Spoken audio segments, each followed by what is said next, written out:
बलोचिस्तान असम्बलिया हमें हाल सरा अफसोस से इजहार किया कि वज़ीर आज़म शहबाज शरीफ के तरफ़ाश सूबे बोडाश मुतासरा इलाक़ों जी इमदाद और बहाली लाए ऐलान कई आहे 10 अरब रुपया ग्रांट अञा ताईं जारी न भी है और शहबाज शरीफ हालोर लाए कमेटी कायम करण मुतालबो कयो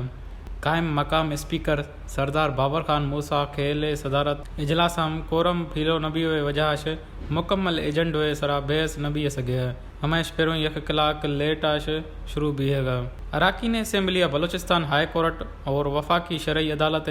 साबिक चीफ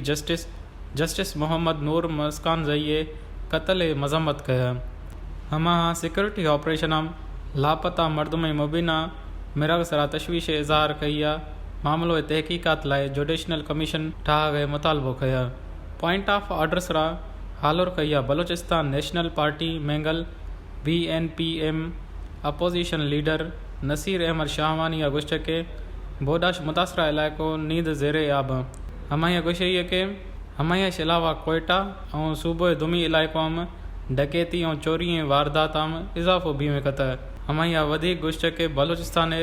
ज़रई शोबो बुरी तरह मुतासर भी है और हमाया अरबों रुपया नुकसान भी है सूबाई हुकूमत बिज खरीदारी लाए 10 अरब रुपये सब्सिडी फराम कनई है।